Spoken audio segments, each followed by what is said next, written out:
तो बच्चों कैसे हैं आप सब। बहुत बहुत स्वागत है आपका आज की इस वीडियो में। आज की इस वीडियो में हम देखने वाले हैं बच्चों क्लास 12th का जो आपका पॉलिटिकल साइंस है यानी कि राजनीतिक विज्ञान सब्जेक्ट है, आपका विषय है। तो इसका जो आपका फर्स्ट बुक का चैप्टर नंबर 4 है, जिसका नया नाम है आपका बच्चों सत्ता के नए केंद्र। ठीक है, अगर आप अपनी एनसीईआरटी वाली बुक में देखेंगे, पुरानी बुक में, तो उसमें आपको देखने को मिलेगा सत्ता के वैकल्पिक केंद्र, लेकिन इसका नया नाम हो गया है सत्ता के नए केंद्र। तो इस चैप्टर के बच्चों इंपॉर्टेंट क्वेश्चंस देखने वाले हैं टर्म 2 एग्जामिनेशंस के लिए। ठीक है, हर एक चैप्टर का 2 या 3 तरह का वीडियो लाया करूँगा। एक के अंदर आपका शॉर्ट क्वेश्चंस बताया करूँगा, एक के अंदर लॉन्ग क्वेश्चन बताऊँगा। ठीक है, इस तरह से अलग अलग टाइप के वीडियोस चैप्टर वाइज में आपके लिए लाया करूँगा। फिलहाल के लिए जो हम अपनी सीरीज लाए हैं आपके लिए, उसमें हम अभी शॉर्ट क्वेश्चंस देखेंगे, जो कि आपका इम्पॉर्टेंट है आपके जो टर्म 2 का बोर्ड एग्ज़ाम होने वाला है 2022 के अंदर, इसके लिए। और हाँ बच्चों, आज ये जो दिन है ये बहुत ही कह सकते अनमोल दिन है। एक साल में केवल एक ही बार आता है, आज नया साल है। तो आज इस नए साल के अवसर पे एक नई शुरुआत कर रहे हैं हम, हमारा एक नया सफ़र शुरू हो रहा है। और आप सभी को नए साल की हार्दिक शुभकामनाएं, हैप्पी न्यू ईयर सभी को। आपका ये साल बहुत ही खुशहाल और मंगलमय जाए। ठीक है, आप नई ऊंचाइयों को छुए इस नए साल के अंदर।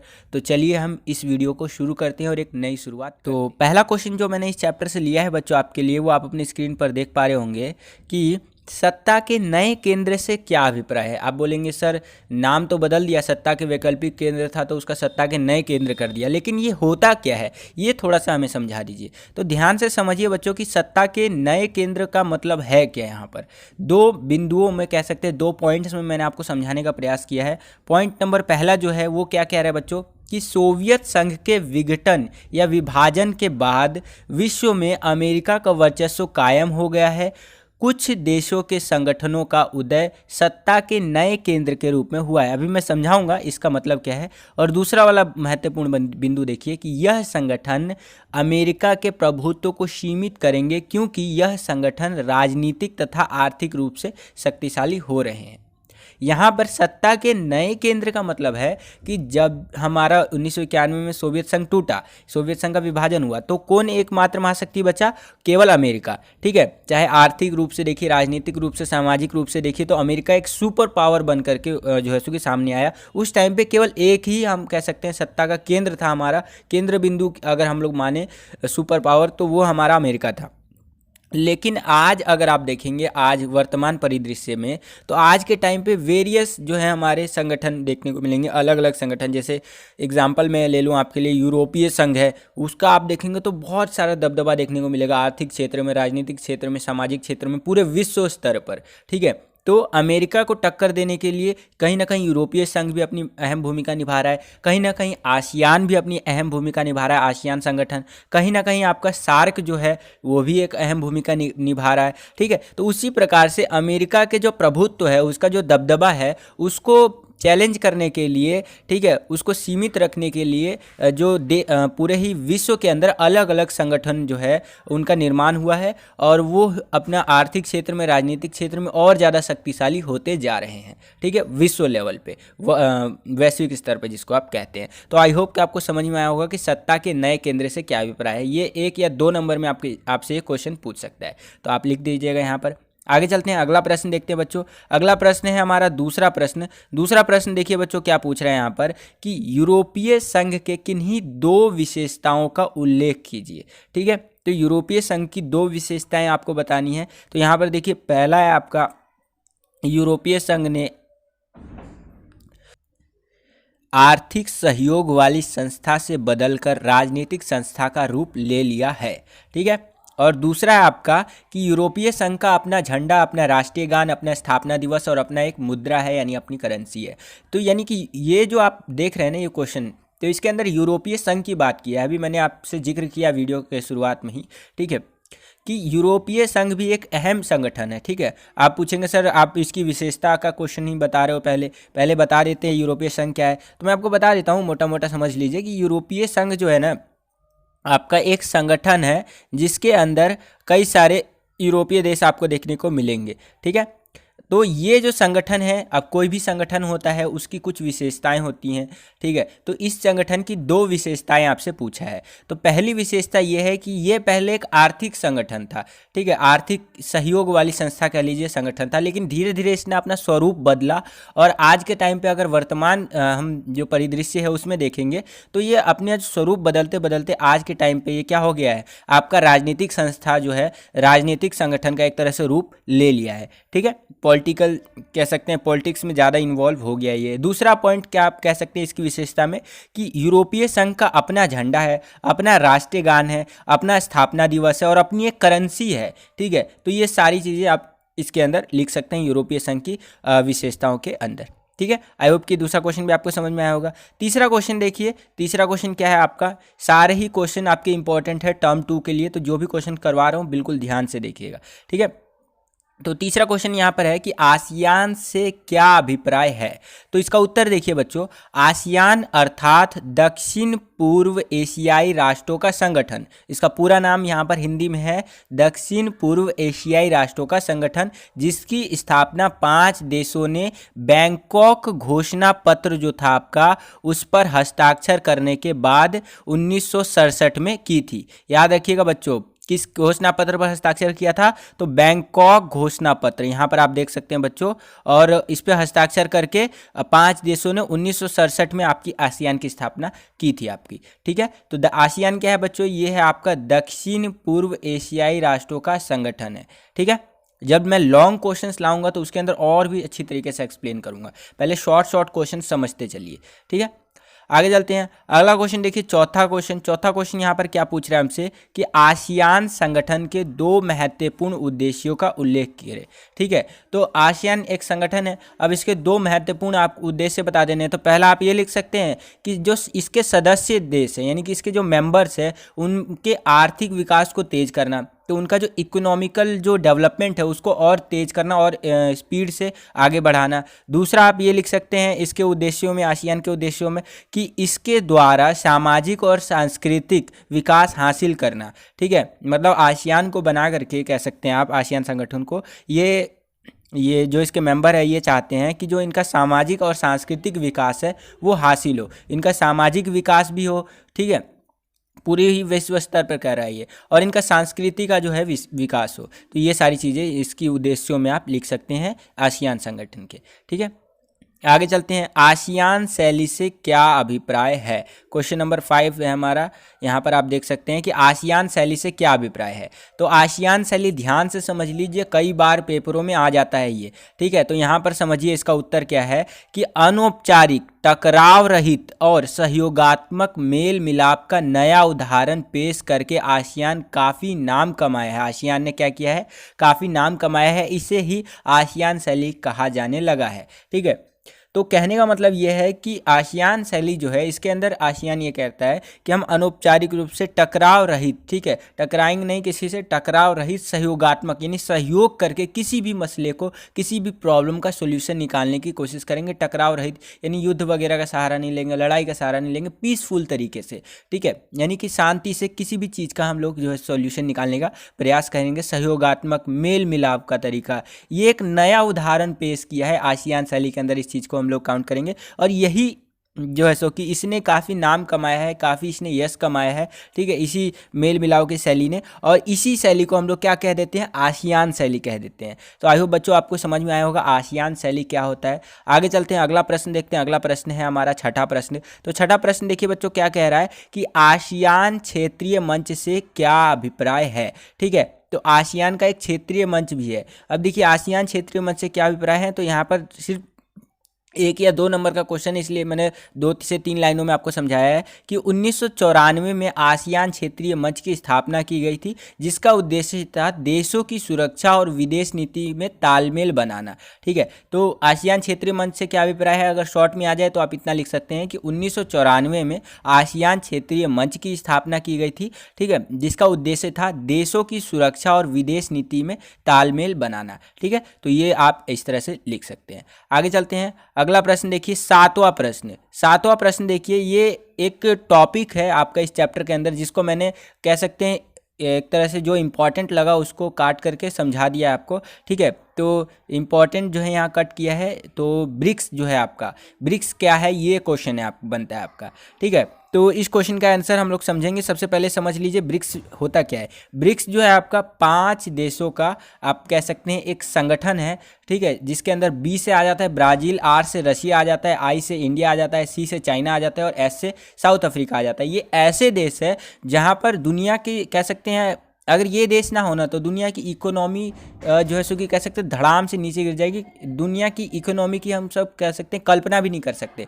क्यों? क्योंकि कहीं ना कहीं, ठीक है, इन देशों का बहुत अहम योगदान है पूरे ही वैश्विक स्तर की जो अर्थव्यवस्था होती है, जो वर्ल्ड लेवल की जो जीडीपी आप कह सकते हैं, जो आप कह सकते हैं इकोनॉमी कह सकते हैं, उसके अंदर है, ठीक है। हालांकि अगर हम केवल अमेरिका को एक साइड कर दे तो आप एक समय के लिए आप कल्पना कर लीजिएगा कि हाँ इकोनॉमी हो सकता है, लेकिन देखिए इनका अहम योगदान है। भारत देखिए, भारत कितना बड़ा देश है, ठीक है, कितनी चीज़ें आयात निर्यात करता है। चाइना देखिए पूरे वैश्विक स्तर पर निर्यात करने का किंग है ये, ठीक है, आयात तो कुछ लेता ही नहीं देशों से, निर्यात यानी एक्सपोर्ट पे एक्सपोर्ट करता रहता है। ब्राज़ील भी उसी मतलब कह सकते हैं उसी कंडीशन में आता है आपका। रशिया भी आप देखेंगे तो डिफेंस में काफ़ी सारी चीज़ें जो है बेचता है दूसरे देशों को। साउथ अफ्रीका भी इसमें जुड़ गया है। तो पहले ये ब्रिक था, बाद में ये ब्रिक्स बन गया, ठीक है। जैसे ही इसमें साउथ अफ्रीका जुड़ा तो ये ब्रिक्स बन गया। अब थोड़ा सा इस पर डिटेल में समझ लेते हैं, जो आपका सपोर्ट मटेरियल में दिया हुआ है और जो सीबीएसई ने दिया है उसमें से बताता हूँ। तो ब्रिक्स 5 देशों का समूह है जो कि विश्व की अग्रणी उभरती हुई अर्थव्यवस्थाओं के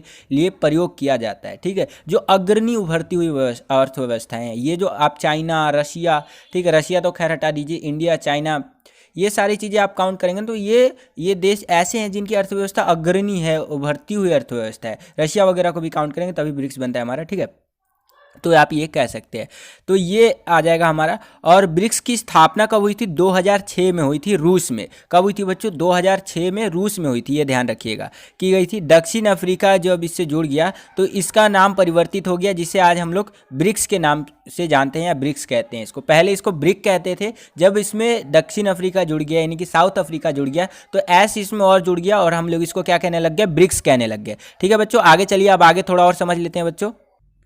यहाँ पर आप देखेंगे बच्चों तो वही चीज़ें आपको देखने को मिलेंगी। यहाँ पर देख लीजिए, बी से ब्राज़ील, आर से रूस यानी रशिया, ठीक है, आई से भारत यानी कि इंडिया, सी से चीन यानी कि चाइना और एस से दक्षिण अफ्रीका यानी कि साउथ अफ्रीका। तो इस तरह से आप लिख सकते हैं। आगे चलिए, आगे हम थोड़ा और देखें ब्रिक्स के बारे में। तो ब्रिक्स के कुछ उद्देश्य भी है, ठीक है, मतलब काफ़ी सारे उद्देश्य हैं। हम एक दो उद्देश्य देख लेते हैं यहाँ पर, ठीक है।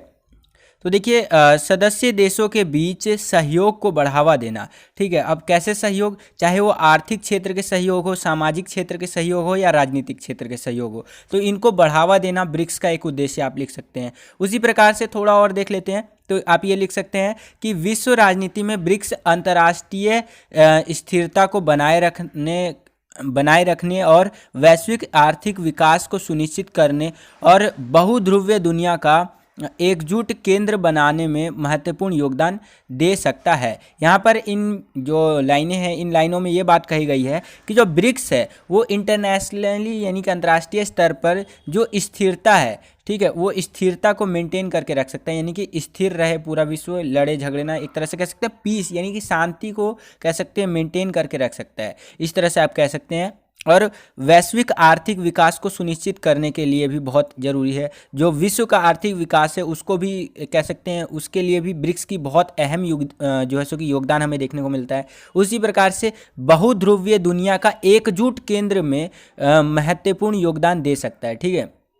जो बहुध्रुवीय दुनिया है हमारी आज, तो उसको एकजुट केंद्र में बनाए रखने के लिए उसमें भी महत्वपूर्ण योगदान दे सकता है, ठीक है। तो आई होप कि आपको समझ में आया होगा ब्रिक्स के उद्देश्य। आगे चलते हैं, अब आगे समझिए बच्चों 8वां प्रश्न क्या कह रहा है कि सार्क की स्थापना कब हुई एवं इसका पूर्ण रूप आपको लिखना है यहाँ पर। तो ध्यान से देखिए बच्चों, उत्तर आप अपनी स्क्रीन पर देख पा रहे होंगे कि सार्क अर्थात दक्षिण एशियाई क्षेत्रीय सहयोग संगठन, जिसको इंग्लिश में कहते हैं south Asian association for regional cooperation, और इसका स्थापना जो हुआ था सन 1985 में बांग्लादेश ढाका में हुई थी, ठीक है। तो ये याद रखिएगा, छोटे क्वेश्चनों में पूछ सकता है इस तरह से। अभी शॉर्ट क्वेश्चन आपको करवा रहा हूँ मैं आपको, 1 नंबर 2 नंबर वाले। उसी प्रकार से 9वां प्रश्न देखिए बच्चों, 9वां प्रश्न जो है आपका वो मिलान करने वाला है, ठीक है। तो 9वें क्वेश्चन को ध्यान से समझिए बच्चों। जो आपका पहला है आपका यूरोपीय आर्थिक सहयोग संगठन की स्थापना, तो उसका आप लिख सकते हैं किसके द्वारा हुआ था, तो ये हुआ था ऑप्शन नंबर ग जो है हमारा मार्शल योजना के कारण। उसी प्रकार से दूसरा है आपका बैंकॉक घोषणा द्वारा स्थापना, ठीक है। तो ये क्या हुआ था, आसियान हुआ था, मैंने आपको बताया ना, बैंकॉक घोषणा पत्र पर जो है सो कि साइन करके हस्ताक्षर करके इसकी स्थापना हुई थी, तो आसियान की हुई थी, यानी कि दूसरे का घ हो जाएगा। और तीसरा है मुद्रा यूरो को मानने से इनकार किसने किया था आपका, तीसरा, तो इसका ऑप्शन नंबर ए लिख सकते हैं, डेनमार्क तथा स्वीडन ने यूरो जो मुद्रा है उसको मानने से इनकार कर दिया था। और लास्ट का चौथा जो है हमारा संयुक्त राष्ट्र संघ की सुरक्षा परिषद के स्थायी सदस्य कौन है हमारे यहाँ पर, चौथे का ख लिख सकते हैं आप यहाँ पर, जो कि फ्रांस व ब्रिटेन है आपका, ठीक है। तो 9वें का आप मिलान इस प्रकार से कर सकते थे। आगे चलिए 10वां प्रश्न देखिए। 10वां प्रश्न आप यहाँ पर देख पा रहे होंगे कि आसियान के किन्हीं 2 संस्थापक देशों के नाम लिखिए, ठीक है। तो 2 पूछा था, मैंने यहाँ पर आपको 4 बता दिया। पहला आप यहाँ पर लिख सकते हैं इंडोनेशिया, दूसरा लिख सकते हैं मलेशिया, तीसरा लिख सकते हैं आप यहाँ पर फिलीपींस और चौथा सिंगापुर, ठीक है। तो केवल 2 आप इसमें से लिख सकते हैं जो कि आसियान के संस्थापक देश है। आगे चलते हैं, अगला प्रश्न देखिए। अगला प्रश्न है 11वां प्रश्न। ये क्या बोल रहा है कि मार्शल योजना क्या थी, तो ध्यान समझिए मार्शल योजना क्या थी बच्चों आपकी। तो मार्शल योजना दूसरे विश्व युद्ध के बाद अमेरिका ने पश्चिमी यूरोप की अर्थव्यवस्था को पुनर्गठित करने के लिए जबरदस्त मदद की, इसे मार्शल योजना के नाम से जाना जाता है। तो जो दूसरा विश्व युद्ध हुआ उसके बाद अमेरिका जो था उसने पश्चिमी यूरोप, यहाँ पर यूरोप की बात कर रहा है लेकिन पश्चिमी यूरोप की जो अर्थव्यवस्था थी उसको पुनर्गठित यानी दोबारा से खड़ा करने के लिए एक तरह से कह सकते हैं जबरदस्त तरीके से मदद की, इसे ही हम लोग मार्शल योजना के नाम से जानते हैं। तो आई होप कि मार्शल योजना भी आपको समझ में आ गया होगा। आगे चलते हैं, अगला प्रश्न देखिए 12वां प्रश्न देखिए, कई बार पेपर में आ जाता है कि भारत और चीन के बीच संबंधों को जो थे भारत और चीन के बीच के जो संबंध है उनमें जो विवाद है, तो विवाद के किन्हीं 2 कारणों का उल्लेख करना है। हालांकि ये बड़े क्वेश्चनों में भी आ सकता है लेकिन मैंने शॉर्ट क्वेश्चन में भी आपको डाल के दे दिया है, ठीक है। बड़े जब क्वेश्चन करवाऊंगा आपको लॉन्ग क्वेश्चन, तो वो उसमें भी आपको इस तरह के क्वेश्चन देखने को मिलेंगे। तो देखिए भारत और चीन के संबंध कई कारण आप कह सकते हैं जिससे कि खराब हुए हैं, उनमें विवाद देखने को मिला है हमें, ठीक है। कुछ लेटेस्ट एग्जाम्पल भी आप यहाँ पर देख सकते हैं। पहला तो देखिए दलाई लामा को जब से हमने भारत में शरण दिया तो इस पर चीन बहुत बौखला गया, एकदम कह सकते हैं एग्रेसिव हो गया और बोला कि आपको ये नहीं करना चाहिए भारत को, इस तरह से चीन ने कहा था, ठीक है। आपको दलाई लामा को शरण नहीं देना चाहिए था, मतलब बहुत गुस्से में हो गया था चीन। तो यहाँ कहीं ना कहीं हमारा विवाद देखने को मिलता है भारत और चीन के बीच में इस चीज़ को लेकर के, दलाई लामा को शरण देने के लिए। दूसरा है 1962 का जो युद्ध हुआ था, तो वो एक विवाद रहा है हमारा चीन के साथ, जिसके अंदर हमने अपना अक्साई चीन खो दिया, ठीक है। और तीसरा आपका अरुणाचल जो प्रदेश है उस क्षेत्र पर विवाद होता है, ठीक है। कहने का मतलब ये है अरुणाचल प्रदेश को चीन क्या कहता है पता है, चीन कहता है कि ये मेरा है, ठीक है। तो इस चीज़ को लेकर के विवाद होता है, तुम्हारा कैसे है भाई, जब अरुणाचल प्रदेश के लोग भारतीय हैं, वहाँ के लोग भारत को पसंद करते हैं, पिछले 60-70 सालों से जो है सो कि पिछले 60-70 साल के जब से आज़ाद हुए तब से भारत के अंदर है वो अरुणाचल प्रदेश, तो आप कैसे कह सकते हो कि वो आपका है। तो इस चीज़ को जो लेकर के विवाद हमें देखने को मिलता है। उसके बाद देखिए चीन द्वारा तिब्बत पर कब्जा, ठीक है। तो चीन ने जब तिब्बत पर कब्जा किया तो इसको लेकर के भी विवाद देखने को मिलता है भारत और चीन के बीच में। अगला है, आप लेटेस्ट का एग्जांपल लीजिए तो गलवान वैली की जो घटना हुई है, तो इस पे भी कह सकते हैं बहुत विवाद देखने को मिलता है भारत और चीन के बीच में। 2020 के अंदर जो गलवान वैली में घटना हुई थी, जिसके अंदर चीन जो है भारत की सीमा में आ गया था और बोल रहा था कि ये हमारा है। तो ये चीज़ है, मतलब चीन की अगर आप नीतियाँ देखें ना, तो चीन ना मतलब हड़प नीति अपनाता है, एक तरह से कह लीजिए कि जा करके दूसरे देश की जो वहाँ की जो भूमि है, वहाँ की जो ज़मीन है, उसको हड़प लो और अपने में शामिल कर लो। विस्तारवादी नीति आप इसको कह सकते हैं, ठीक है। तो वैसी नीति रखता है। तो ऐसी नीति रख करके चीन ने क्या किया, आपका तिब्बत पर कब्जा कर लिया, अरुणाचल प्रदेश में लेकर के विवाद है उसका हमारा, ठीक है। और वहाँ पर आप कह लीजिए अक्साई चीन हमारा कब्जा कर लिया 1962 में। उसी प्रकार से आप देखेंगे तो ताइवान पे आप कब्जा करने वाला है इन फ्यूचर में, ठीक है। ऐसा बड़े बड़े जो लोग हैं, बड़े बड़े जो कह सकते हैं थिंकर है, वो कहते हैं, और बड़े इस तरह से और बहुत सारी चीज़ें। तो मतलब चीन कहता है कि मैं अपना विस्तार करूंगा इस तरह से। तो आई होप कि आपको क्वेश्चन नंबर 12वां समझ में आ गया होगा। आगे चलते हैं 13वें प्रश्न की ओर। हालांकि ये थोड़ा सा पुराना प्रश्न है लेकिन मैंने फिर भी इसको इंक्लूड किया है। आपको ये चीज़ याद होना चाहिए कि आसियान विजन 2020 से क्या अभिप्राय है। विजन 2020 की बात कही गई है, 2020 तो कब का गया, ठीक है। लेकिन फिर भी एक बार देख लीजिए कि आसियान विजन 2020 के जरिए आसियान विजन 2020 तक विश्व में बहिर्मुखी भूमिका निभाना चाहता है, ठीक है। चाहता है नहीं, चाहता था क्योंकि बीत गया। तो ये है आपका, मतलब वो बहिर्मुखी भूमिका निभाना चाहता था, यही आपका आसियान विजन 2020 है। आगे चलते हैं, अगला प्रश्न देखिए। अगला प्रश्न है 14वां प्रश्न। 14वां प्रश्न क्या कह रहा है वहाँ पर बच्चों कि यूरोपीय संघ से आप क्या समझते हैं। अब ध्यान समझिए, मैंने बताया था ना यूरोपीय संघ। तो देखिए, यूरोपीय संघ यूरोप के देशों का एक महत्वपूर्ण क्षेत्रीय संगठन है। जो यूरोप के देश है उनका एक महत्वपूर्ण कह सकते हैं क्षेत्रीय संगठन में ये है यूरोपीय संघ। उसी प्रकार से यूरोपीय संघ का विश्व स्तर पर, चाहे वो आर्थिक हो, सामाजिक हो, राजनीतिक क्षेत्र हो, इनमें बहुत ही महत्वपूर्ण स्थान हमें देखने को मिलता है। आर्थिक, राजनीतिक, सामाजिक क्षेत्रों में देखेंगे तो विश्व लेवल पे यूरोपीय संघ का बहुत इंपॉर्टेंट रोल अदा करता है यूरोपीय संघ, ठीक है। तो ये आपका इस तरह से हो जाएगा यूरोपीय संघ, और इसकी विशेषताओं के बारे में मैंने जिक्र किया, तो आई होप कि आपको समझ में आया होगा। आगे चलते हैं 15वां प्रश्न, इस वीडियो का अंतिम प्रश्न, इस क्लास का अंतिम प्रश्न। तो 15वें प्रश्न में बेसिकली तिथि के हिसाब से इनको क्रम में मतलब लगाना है आपको। यहाँ पर देखेंगे 1 से लेकर 4 तक जो है सो कि लिखा हुआ है, उसको तिथि के हिसाब से डेट वाइज कह सकते हैं आपको लगाना है कि पहले कौन आया, पहले कौन आया। तो पहला आपका विश्व व्यापार संगठन और चीन का प्रवेश। दूसरा यहाँ पर दे रखा है चीन में खेती का निजीकरण कब हुआ। तीसरा है खुले द्वार की नीति कब अपनाई। और चौथा है राजनीतिक और आर्थिक एकांतवास की समाप्ति, जो एकांतवास की समाप्ति कब की, ठीक है। तो ये आपको बताना है। तो करना कुछ नहीं आपको, इसको जो ये चारों लिखे हुए हैं यहाँ पर, ठीक है, तो इनको बस उल्टा कर देना है। कहने का मतलब ये है कि पहले आपका पहले नंबर पे आप किसको लिख सकते हैं, ये लिख सकते हैं चौथे को, दूसरे नंबर पे ये, तीसरे नंबर पे ये और चौथे नंबर पे ये। इसको उल्टा करके लिख दीजिए, बिल्कुल आपका हो जाएगा। पहले क्या हुआ, राजनीतिक और आर्थिक एकांतवास की समाप्ति की। उसके बाद फिर क्या किया चीन ने, खुले द्वार की नीति अपनाई। फिर क्या किया उसने, चीन में खेती का निजीकरण हुआ। फिर उसके बाद क्या हुआ, विश्व व्यापार संगठन में चीन का प्रवेश हमें देखने को मिला। तो इस तरह से आप इसको तिथि वाइज लगा सकते हैं। तो बस बच्चों, यही था आज का ये वीडियो। आई होप कि आपको ये वीडियो पसंद आया होगा। इस वीडियो को लाइक ज़रूर कीजिएगा और सभी में शेयर कर दीजिए। सभी आपके जितने भी दोस्त हैं उनको बता दीजिए कि सर आपके लिए टर्म 2 के लिए सीरीज़ लेकर के आ चुके हैं। आपको इस तरह की वीडियोस रोज़ाना देखने को मिलेंगी। कोशिश पूरा करूंगा कि रोज़ाना आपको इस तरह की वीडियोस देखने को मिले, और आपकी टर्म 2 की तैयारी में कोई भी कसर इस बार हम नहीं छोड़ने वाले हैं। आपको और हमारा साथ, आपके टर्म 2 में अच्छे मार्क्स जरूर आएंगे, ठीक है। तो बस बच्चों, एक बार फिर से आप सभी को नए साल की हार्दिक शुभकामनाएं।